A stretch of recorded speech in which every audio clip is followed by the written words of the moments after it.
उच्चापित है रेखपुर ठारे हेउथुवा राधाकृष्ण मंदिर प्रतिष्ठा उत्सव दीर्घ 28 वर्ष पर नर्ला ब्लॉक अंतर्गत रेखपुरवासी स्वप्न साकार होइछि।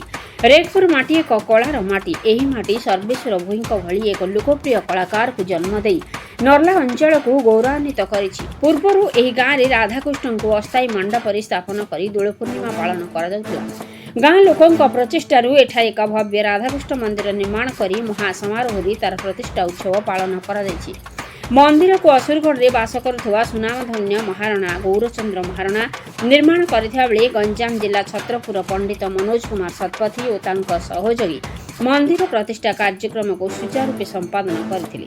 9 दिन धरी आयोजित उक्त प्रतिष्ठा उत्सव कार्यक्रम प्रथम दिन में शह शह महिला नर्ला सांदुल नदी कलशरे पानी धरी शोभायात्रा जाई नवनिर्मित मंदिर में कलश स्थापन करथिले। एही प्रतिष्ठा उत्सव में आखापाख अंचल हजार हजार श्रद्धालु और दर्शक जोगदे नवनिर्मित मंदिर भितर विराजित राधाकृष्ण को दर्शन करने सहित मीना बजार मजा उठैथिले। एही मंदिर प्रतिष्ठा उत्सव पाई 24 प्रहर नामयज्ञ अनुष्ठित होइथिला।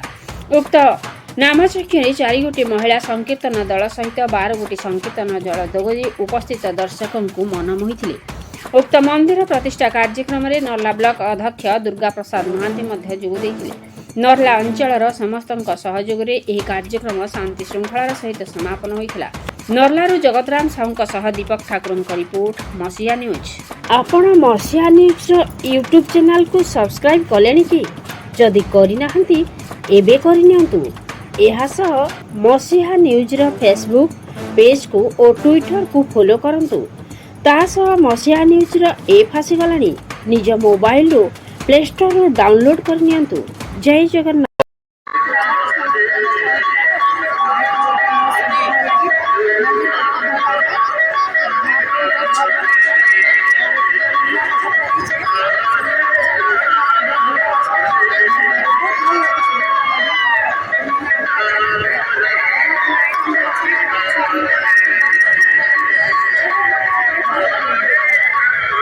आज्ञा प्रथम तो समस्त मोर ओडिशावासी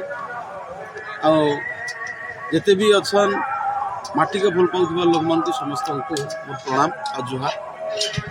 आज दीर्घ दिन धरिक 28 वर्ष है प्रयास चली रेखपुर माटी दोल महोत्सव चली राधाकृष्ण मंदिर तैयारी चलता किंतु आज ये राधाकृष्ण मंदिरटा तमने संपूर्ण हो गला प्रतिष्ठा होइछे।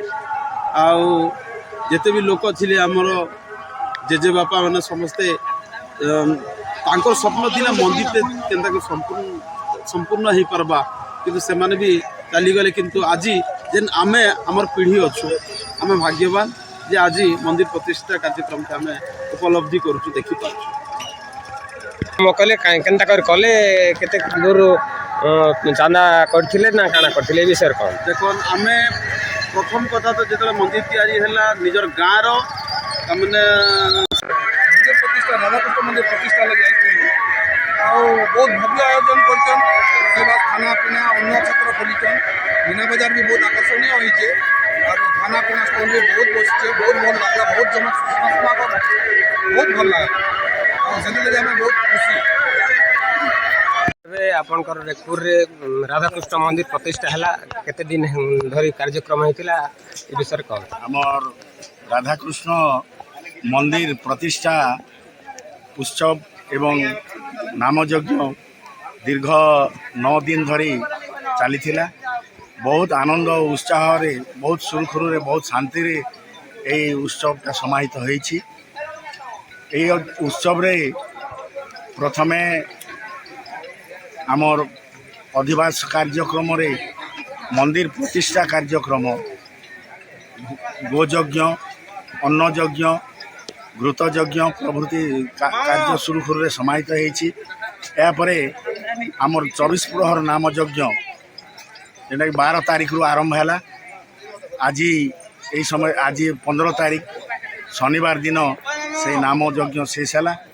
बहुत आनंद उत्साह सहित यही उत्सव को समग्र कलाहांडीर जादव भाई तथा छत्तीस पाटक समस्त बंधु ये सामिल हो उत्साह को बहुत सुंदर भाव ସମାହିତ କରିଛନ୍ତି। ତେଣୁ ଏ ଗ୍ରାମବାସୀ ତରଫରୁ ଯାଦବ ସମାଜ ତରଫରୁ ସମସ୍ତଙ୍କୁ ମୋର ଅଶେଷ ଅଶେଷ ଧନ୍ୟବାଦ।